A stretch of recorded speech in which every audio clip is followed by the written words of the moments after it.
Sanibonani, kubunaka la kufinyela khona lo mbukiso. Bafowethu, before niqhubeke nevideo sicela ukuthi ni-subscribe, ni-like, ni-share, ni-comment. Okubaluleke kakhulu ukusubscribe bafowethu.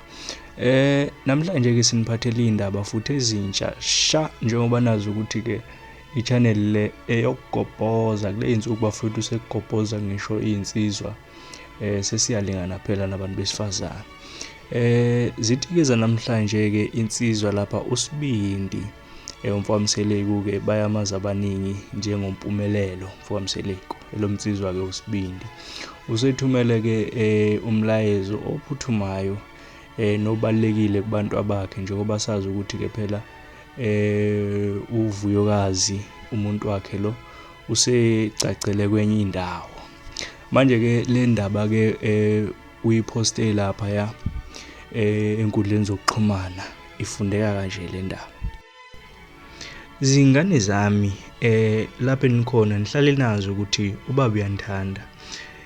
Ningabulawa indlala ubabe khona. Le posting yenza ngoba angifuni manikhula kuthiwa nganilahla. Iqiniso niyolithola kunyoko ngoba impi yakhe le ukube bekwenye insizwa fanele ngabe nginqobe ekuseni lempi. Mhlophekazi sasishilo ukuthi uyokhanyisa lapho koXhosa nzulu inzulu yemfihlakalo konke okufihlakele siyokubona ngawe mfana wami.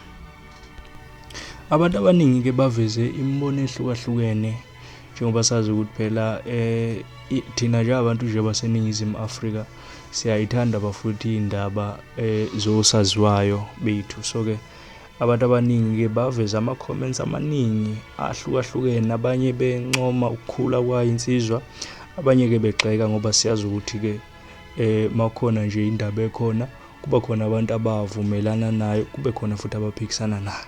Kodwa ke indlela yokuphila leyo bafowethu. Injalo ke indaba mzwakwethu. Ngicela ukuthi ni subscribe bafowethu, ni like, ni share, ni comment sizokuthi ke indaba ezifana lezi nizizwa kanjani. Siyabonga kakhulu bafowethu, niqhubeke nokubuka ama-video wethu esiwa-uploada usuku nosuku.